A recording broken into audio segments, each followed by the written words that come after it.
hoje eu quero estudar com você a parábola do semeador. Abra a sua Bíblia em Mateus capítulo 13. Devido a tantas atividades hoje, resolvemos suspender ainda por um pouco mais a exposição de Apocalipse. Mas quero compartilhar com você essa parábola que Jesus nos traz em Mateus capítulo 13. Esse era o momento do ministério de Jesus, que começou uma fase de confrontação com os fariseus da época, com os líderes religiosos. E Jesus estava ensinando numa casa. Se você voltar aí no capítulo 12, diz que Jesus passou com os seus discípulos pelas searas, no capítulo 1. Depois, no versículo 9, diz que Jesus foi para a sinagoga, e a partir do verso 15 do capítulo 12, diz que Jesus saiu dali, e aparentemente esses acontecimentos, a partir aí do capítulo 12, inclusive a questão da cura de um endemoniado cego e mudo, e os ensinamentos de Jesus que vêm disso daí, parece que foi feito numa casa, uma residência que estava onde Jesus estava ensinando. E o versículo do capítulo 13, então, fala acerca de Jesus saindo dessa casa e contando aí uma série de parábolas. Vamos então ler o texto. Diz assim, capítulo 13, versículos 1 a 9, e depois dos versos 18 até o verso 23.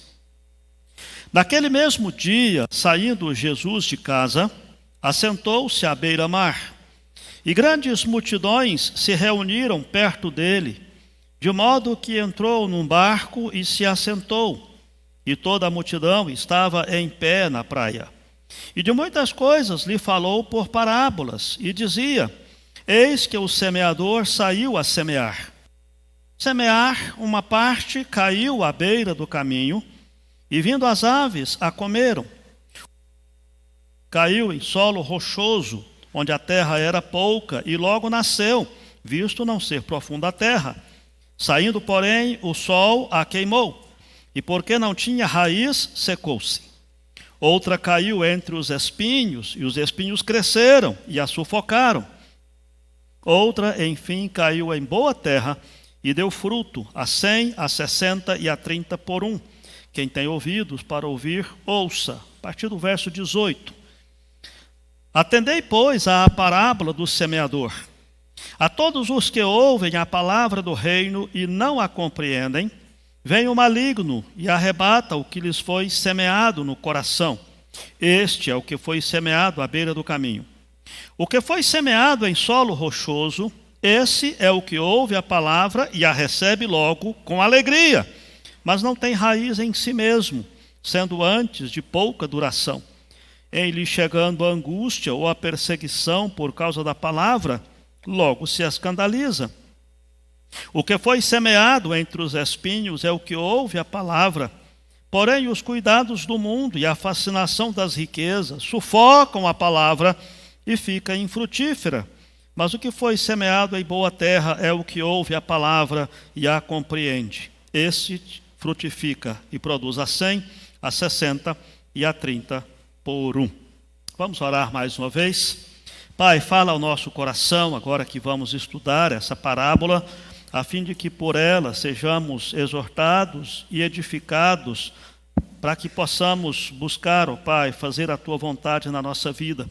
É a nossa oração, em nome de Jesus. Amém, Senhor. Muito bem, queridos. A parábola, conforme nós já estudamos, ela é uma história ou é história, ela não precisa necessariamente ser algo que de fato aconteceu, verídico, né? Mas é uma história, o termo quer dizer colocar ao lado como parâmetro, como medida, como comparação.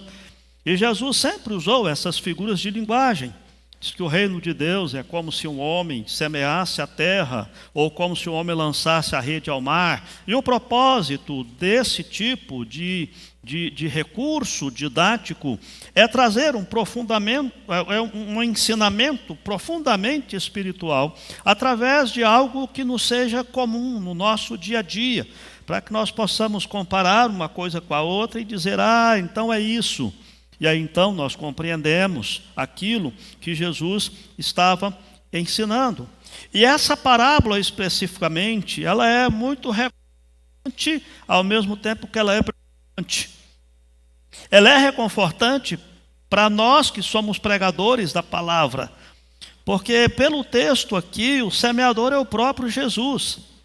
E se o próprio Jesus teve esse tipo de coração, e nós sabemos que teve, esse tipo de reação à palavra, nós também podemos ter o conforto, tanto eu e os pastores que pregam a palavra aqui do púlpito, quanto você, quando você compartilha a palavra com um amigo seu, você já tem que fazer isso prevendo que haverá aí diversos tipos de reações a essa palavra.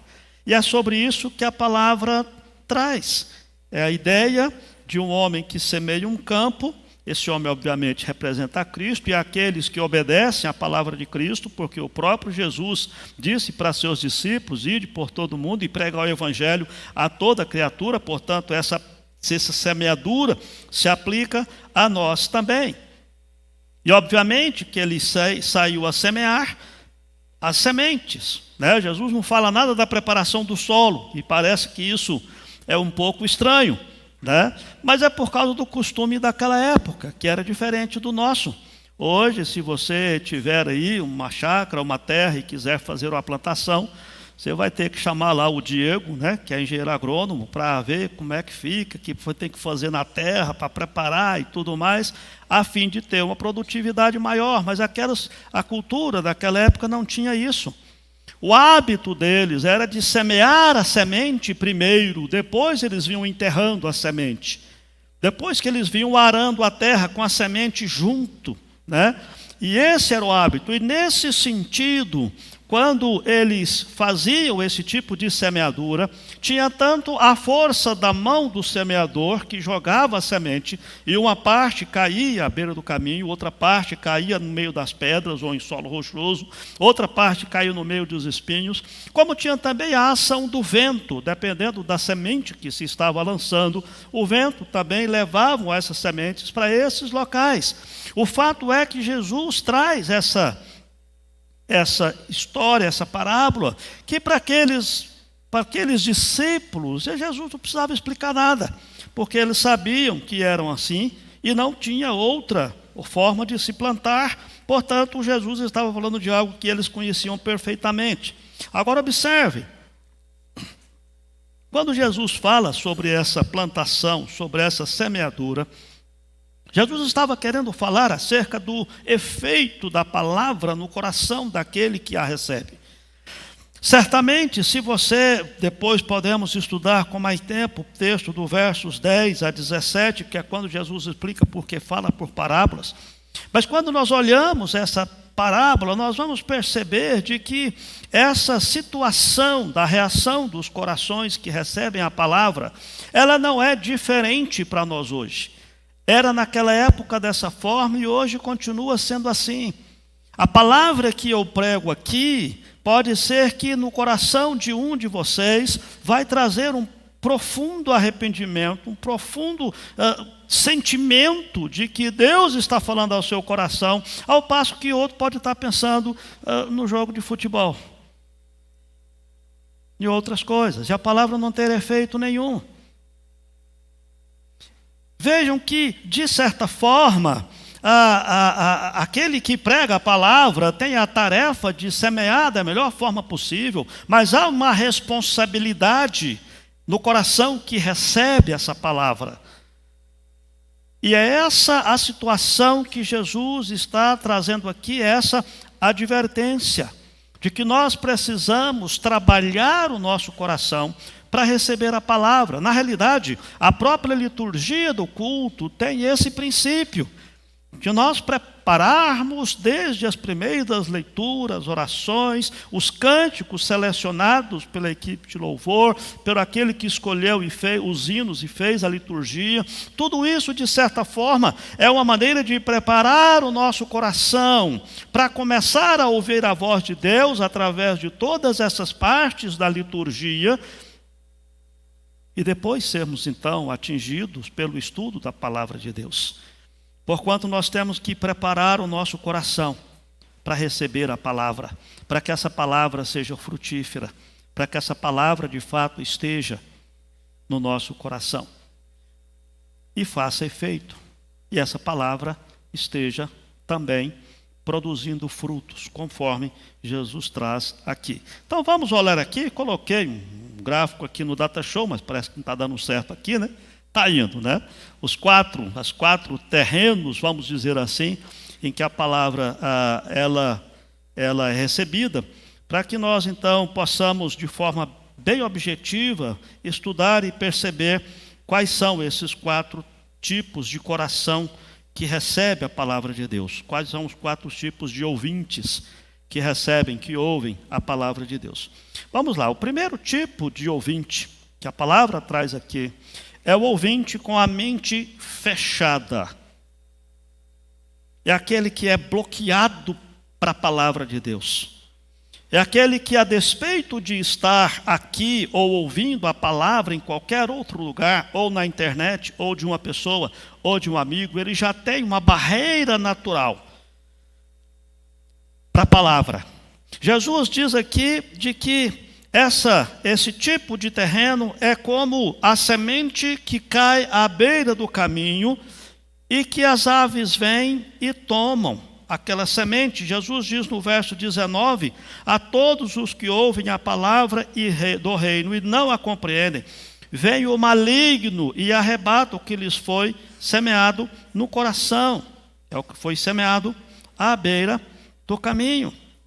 O que é que pode levar uma pessoa a ter um bloqueio à palavra de Deus? Algumas coisas. Talvez o preconceito formado acerca da palavra. Algumas pessoas que afirmam que não creem na palavra, que não creem em Deus. Portanto, quando ouvem a palavra, já ouvem a palavra com um pé atrás. Talvez o orgulho também pode levar uma pessoa a ter a mente fechada, dizer, eu não tenho que aprender nada da palavra, minha vida está indo muito bem, eu não tenho que melhorar em nada. Ou talvez a certeza que a pessoa tem de que a palavra vai acusar o seu pecado, o seu estilo de vida. Que a palavra vai trazer aí um questionamento ao seu caráter e à forma de vida, uma condenação a tudo que ele ama. E os irmãos sabem disso, quando nós estamos estudando aqui a palavra de Deus, já estudamos vários textos em sequência, e a palavra de Deus sempre é firme em mostrar o nosso pecado, em mostrar a nossa necessidade de buscar a presença de Deus, em corrigir os nossos caminhos. Portanto, uma pessoa pode ter essa mente fechada por causa da dureza do seu coração, como o terreno que está ali na estrada, onde as pessoas iam pisando e fazendo um trieiro, e ali o solo se torna compactado, de tal forma que a semente fica na superfície, facilmente vista e facilmente à disposição, disponível para as aves do céu. E Jesus faz essa comparação. Sabe por quê, queridos? É porque aquele que tem uma resistência à palavra, ele já tem primeiro o seu próprio coração, que é fechado. Mas ele tem uma ação específica do inimigo. Ele tem uma ação específica do diabo, que vai fazer questão de tirar do seu coração a palavra que ali foi lançada. Que vai fazer questão de fazer com que você tenha esse coração duro e depois nem se lembre mais da palavra. A Bíblia sempre fala sobre essa questão da dureza de coração como sendo uma característica do coração do homem, do coração humano.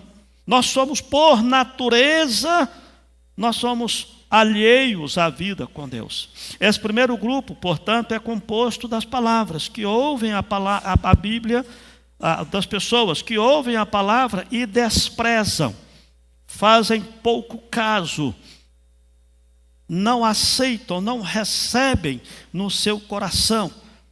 E talvez você possa falar, mas uma pessoa que ouve a palavra há tanto tempo, como é que não se deixa tocar pela palavra? É porque o inimigo vem e tira.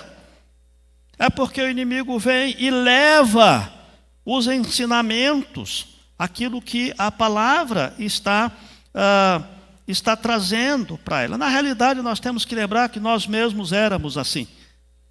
Antes de termos o nosso coração convertido por Deus. Né, Neire? Antes de sermos convertidos por Deus, nós éramos assim.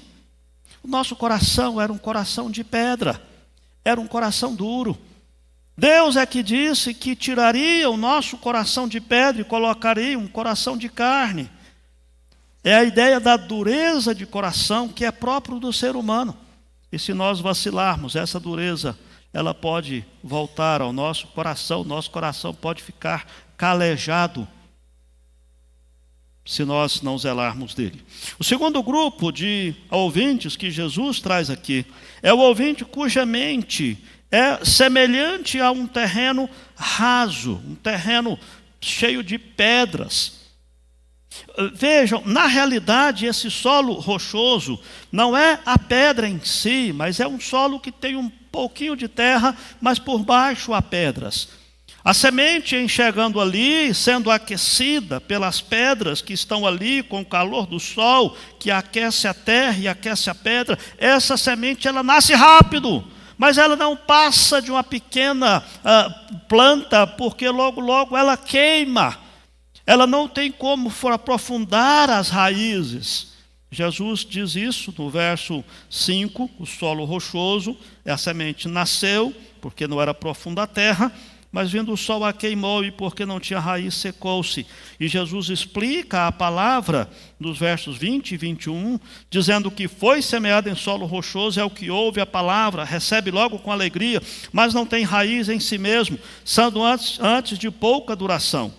Em lhe chegando a angústia ou a perseguição por causa da palavra, logo se escandaliza.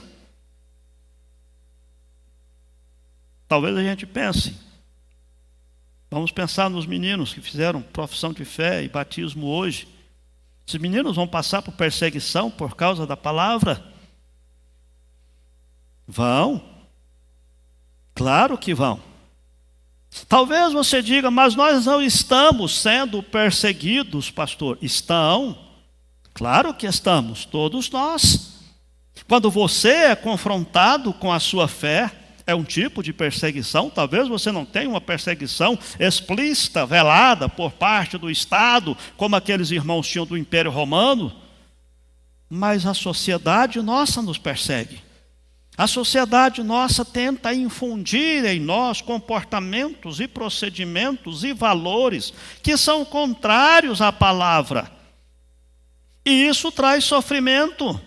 Quando você lá na empresa onde você trabalha, na escola que você estuda, junto aos seus amigos não cristãos, quando eles te criticam porque você é crente, essa é uma forma de perseguição. Quando você vive num ambiente hostil aos cristãos, e digo, você é crente, isso é um tipo de perseguição. A angústia que traz a palavra aqui, esse receber a palavra, a angústia por causa da palavra, é porque o nosso próprio coração vai querer fazer o que é contrário à palavra, e a palavra vem nos dizer que nós precisamos lutar contra nós mesmos. O inimigo maior está dentro de nós. E isso traz angústia. Paulo expressou isso de certa forma dizendo, eu sou um homem desventurado, porque o bem que eu quero fazer, eu não faço. O mal que eu não quero fazer, esse eu faço. A nossa luta é constante. E as pessoas identificadas aqui por esse solo que tem pedras, são aqueles que recebem a palavra, aceitam a palavra, se empolgam com a palavra, no entanto, 2 meses depois, ou pouco tempo depois, já estão desanimados na fé. Acham difícil. Talvez esses irmãos, eles se esqueceram de que a oferta da graça é um privilégio, mas é também uma responsabilidade de viver conforme a palavra. Na realidade, irmãos, nós precisamos ter sempre um equilíbrio entre as nossas emoções e a nossa afirmação consciente do que é a palavra. Porque muitas vezes as pessoas gostam de vir à igreja e gostam de um louvor muito emocional, por exemplo. Extravasam e choram e se derramam diante de Deus. Aleluia, isso não é errado, irmãos. Nós percebemos isso quando nós adoramos a Deus aqui. Mas a vida cristã não fica só aqui dentro dessa igreja. A vida cristã sai daqui e vai lá para a nossa casa, para o nosso casamento, para o nosso relacionamento conjugal, para o nosso relacionamento com os filhos, com os pais, com os irmãos. A nossa vida cristã sai daqui e vai para o nosso trabalho, para a nossa escola. Portanto, nós precisamos ser cautelosos no que diz respeito a querer muita emoção,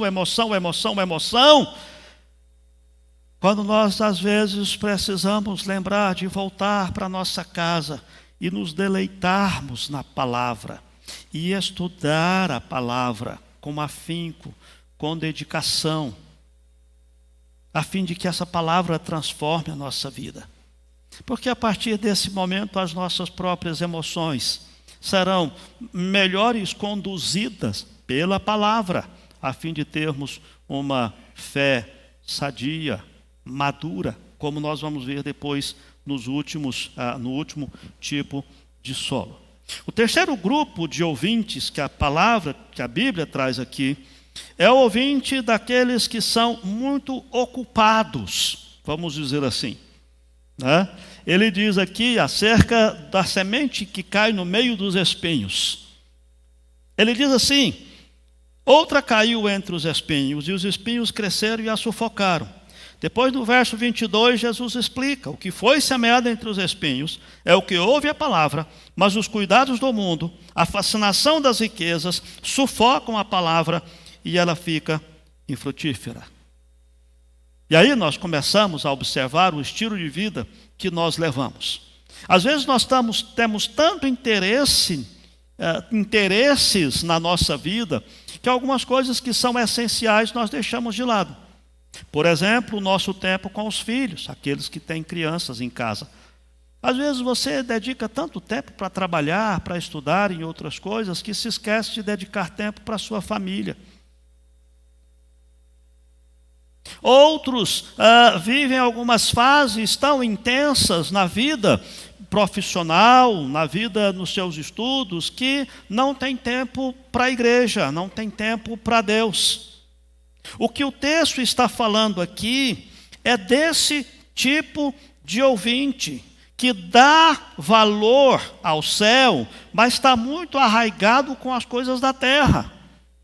Prioriza mais as coisas da terra do que os céus. Dão mais valor à estabilidade financeira do que à sua vida com Deus. E às vezes fazem uma declaração de falta de fé quando se envolvem em trabalhar tanto, como se Deus não fosse poderoso para sustentar a sua família. Então esse é o tipo de crente de que a fascinação da riqueza abafa a voz de Deus. E preste atenção, eu não estou falando dos ricos. Estou falando daqueles que têm fascinação pela riqueza. São duas coisas diferentes. Porque às vezes alguém diz: bom, eu sou pobre, então não preciso se preocupar com isso nunca vai me afetar, né, porque eu não sou rico mesmo. Não, Jesus está falando acerca da fascinação pela riqueza. Talvez seja até pior do que aquele que já é rico. É a pessoa que vive em função de adquirir segurança material e às vezes se esquece de que é preciso cuidar daquilo que é essencial, que é o seu coração. Não tem como a gente não lembrar de uma outra parábola, que é a do rico louco, né? Daquele homem que plantou, que recolheu muito, teve uma colheita farta, e disse: olha, eu estou pronto, agora não preciso trabalhar mais nunca, né? Estou farto de bens, como diz o ditado, né? Eu consigo já adquirir riquezas que eu posso viver a minha vida inteira sem trabalhar, mas eu tenho que morrer daqui 2 ou 3 dias, porque... Mas nós temos como lembrar, não deixar de lembrar daquela outra parábola, quando Jesus disse: louco, você tem muitos bens, mas vão pedir a sua alma hoje e aí. E a gente brinca muito, de vez em quando eu brinco com os irmãos, né? Falo: vocês ficam aí guardando dinheiro, eu queria fazer uma viagem, mas meu irmão, gasta, usa o seu recurso, você fica guardando dinheiro só para os seus filhos ficar brigando depois pela herança. E às vezes é isso. Não é que você pode ou deve ser irresponsável, com cuidado com a sua família, mas você precisa zelar do seu coração, da sua vida espiritual. Você precisa ter um ministério na igreja, você precisa servir a Deus, você precisa ter um compromisso com Deus. E muitos irmãos, muitas irmãs ficam ofuscados, deixam a palavra ficar ofuscada, porque se envolvem muito com as coisas desse mundo e se esquecem de colocar Jesus como o lugar mais alto da sua vida. A palavra diz que nós não podemos perder a salvação, queridos. Obviamente que não. Aquele que começou a boa obra em nós há de completá-la até o dia de Cristo Jesus, certamente. Mas nós podemos perder muitas coisas boas na vida espiritual, por causa da nossa fascinação com esse mundo. Pode-se aplicar isso também à questão do status desse mundo e tudo aquilo que diz respeito à nossa cultura. Aí chega então no 4º tipo de solo, onde a semente cai, que é a terra boa. Se você for analisar teologicamente, esses 3 tipos de solo anteriores, claramente são daqueles que de fato não são salvos, que a palavra não faz efeito. Ou o diabo tira, ou os espinhos sufocam, ou eles deixam com que as prioridades dele tire a palavra de foco. Agora preste atenção, esse 4º tipo de solo, Jesus está falando do solo bom. Ele diz: outra caiu em terra boa, deu fruto a 100, a 60, a 30 por 1. E verso 23 ele diz que foi semeado em terra boa aquele que ouve a palavra e a compreende, a recebe, não só compreensão intelectual, mas recebe a palavra. Quando nós olhamos esse tipo de terra, veja que Jesus não está falando de pessoas boas, mas ele está falando de boa recepção da palavra de Deus. Nós sabemos que para que o nosso coração se torne um bom coração, é preciso que o Espírito Santo troque o nosso coração. É o processo de conversão, de regeneração, que é um ato sobrenatural pelo qual Deus muda a disposição do nosso coração e nos desperta para uma vida espiritual. As pessoas espiritualmente mortas não podem fazer isso sozinhas. O Espírito Santo tem que agir, tem que trabalhar, tem que mover esse coração. Se você foi até Cristo, se você ouviu a voz de Jesus, se você o aceitou como seu Salvador, você fez isso porque o Espírito Santo transformou o seu coração em uma boa terra. E quando o Espírito Santo opera esta obra, o coração ouve a palavra de Deus e ali cria raízes profundas e produz frutos.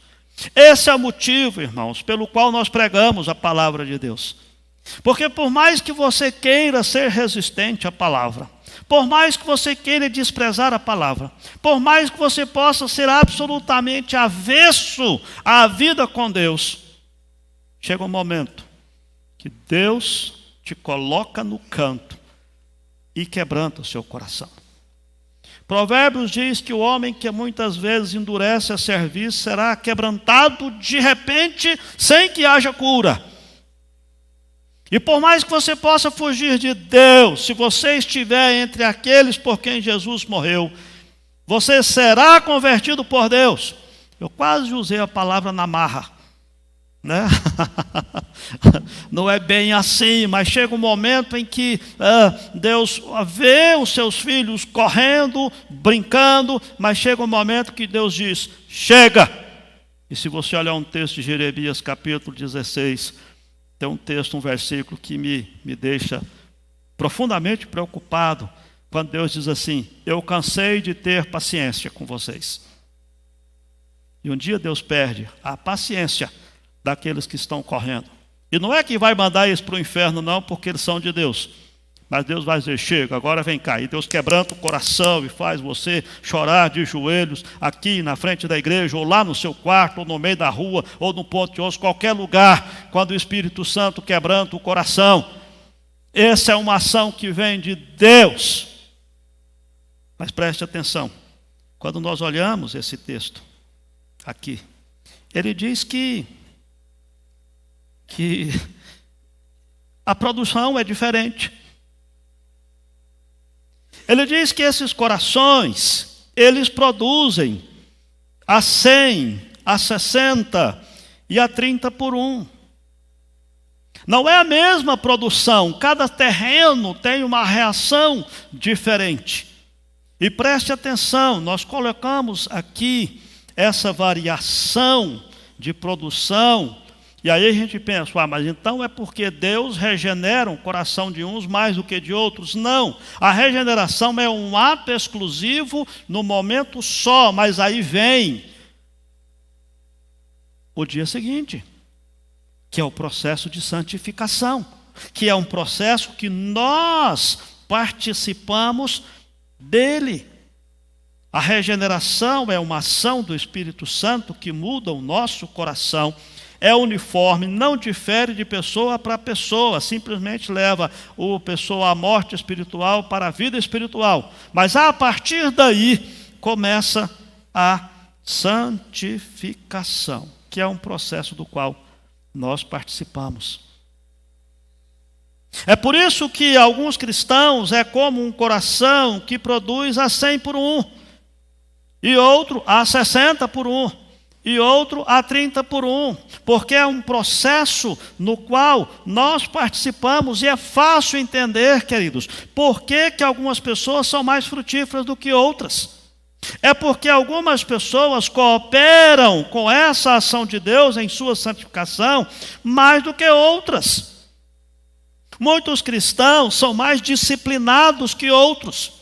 Muitos cristãos investem na vida espiritual do que outros. E aí vem essa questão do esforço que nós temos que fazer para crescer como cristãos. E essa é uma questão séria, meus irmãos, que nós precisamos colocar no nosso coração.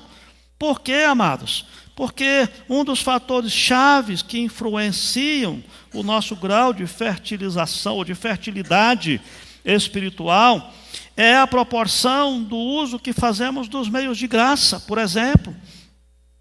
É lógico, amados, se um determinado cristão estuda a palavra com afinco, ora com dedicação, investe na sua vida espiritual, vem na escola dominical, no culto, ouve a palavra, aprende, tenta praticar aquilo que aprendeu, e o outro cristão que simplesmente vem no domingo, ouve a pregação, e o único contato que ele vai ter com a Bíblia de novo é no domingo seguinte.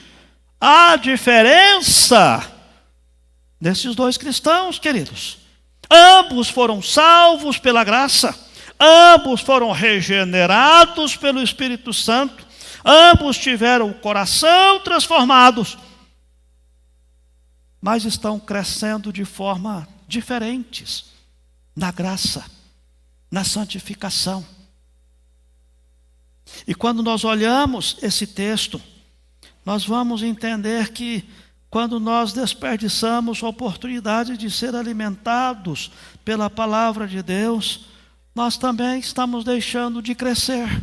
É por isso que, vez por outra, eu ou qualquer outro irmão que está aqui à frente pergunta acerca da sua estatura espiritual, porque se você tem hoje o conhecimento bíblico e a maturidade espiritual do mesmo dia que você fez a sua profissão de fé, como esses meninos fizeram hoje e foram batizados, mas você já tem 10 anos que fez isso, tem alguma coisa errada com a sua fé. Tem alguma coisa errada com o investimento que você faz na sua vida espiritual.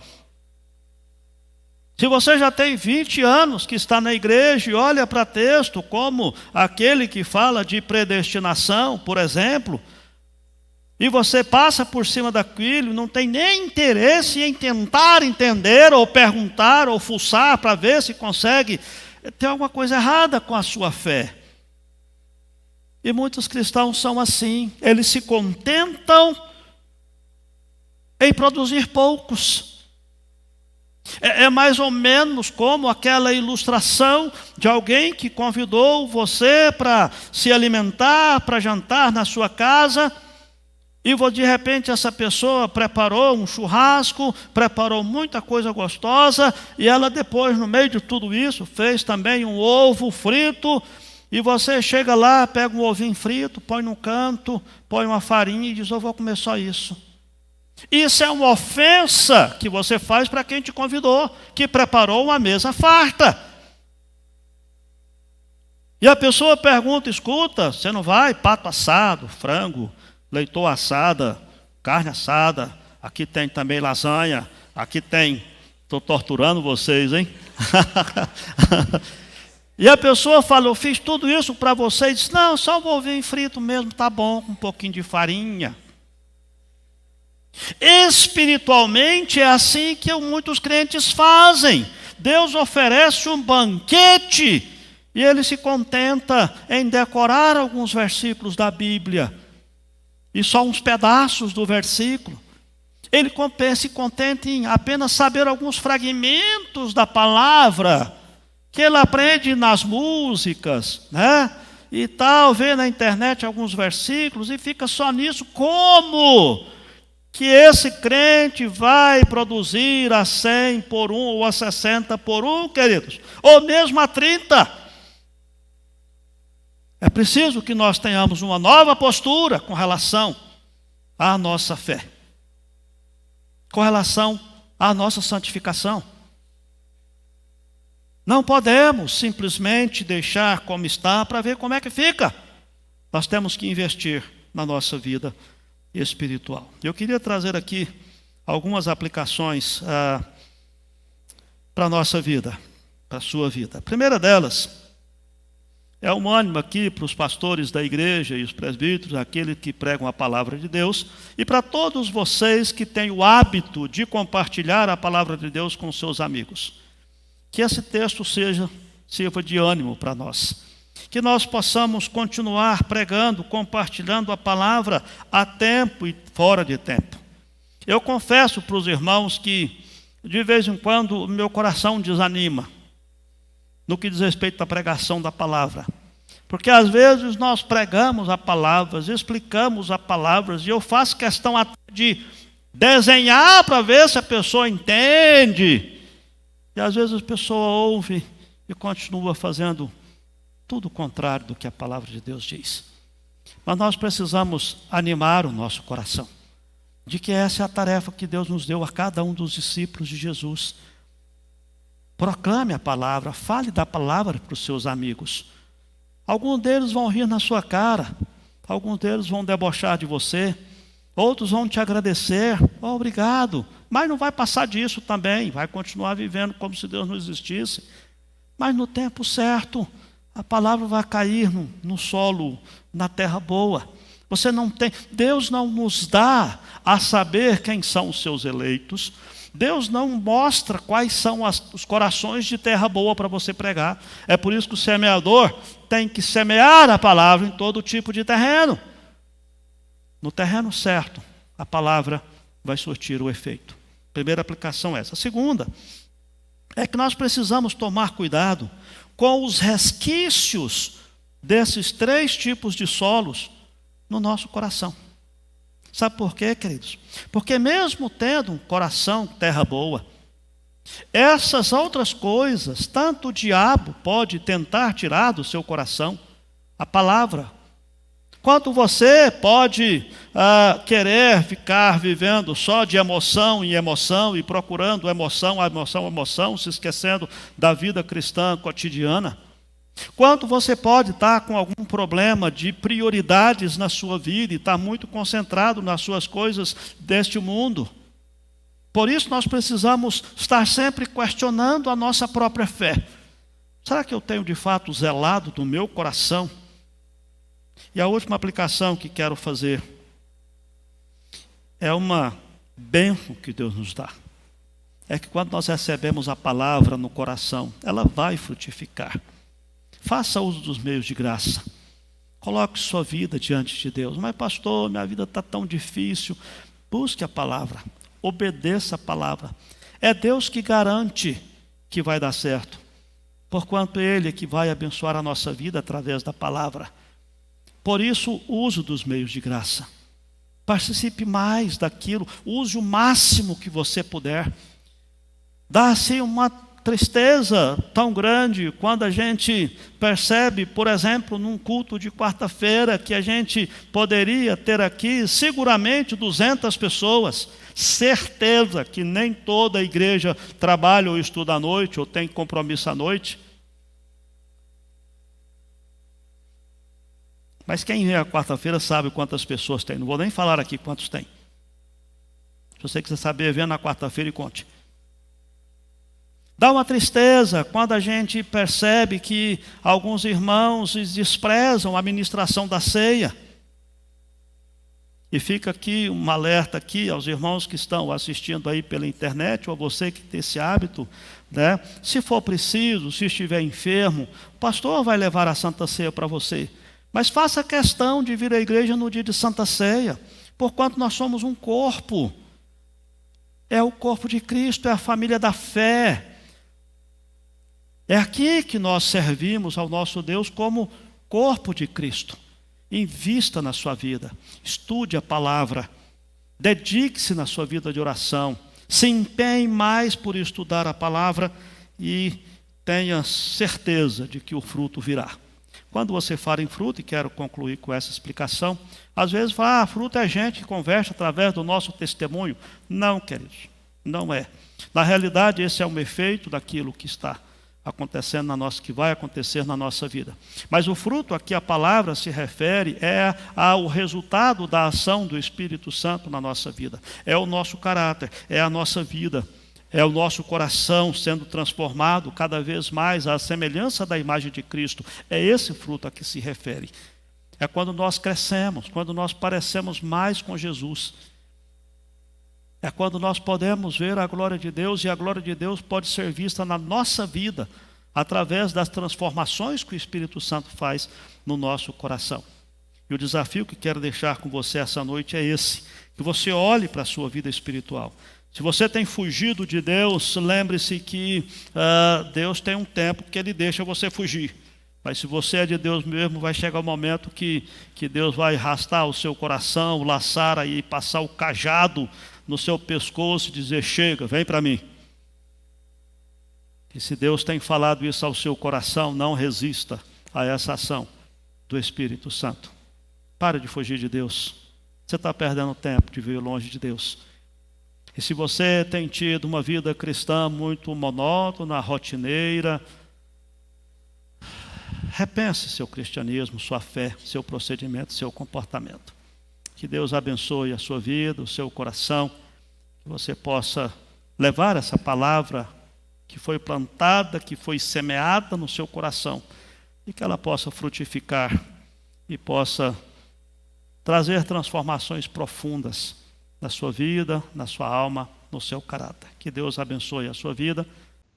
Olá, que bom ter você por aqui. E aí, gostou do vídeo? Então não se esqueça de se inscrever no nosso canal, ativar o sininho para receber as notificações dos outros vídeos que virão, curtir esse vídeo e principalmente, é claro, compartilhar ele com as pessoas que você ama, para que elas também sejam edificadas e abençoadas por essa mensagem. Nos siga também nas outras redes sociais que estão aparecendo aí na sua tela, para você poder acompanhar melhor os nossos horários e as nossas programações. Tá bom? Que Deus abençoe sua vida e até o próximo vídeo.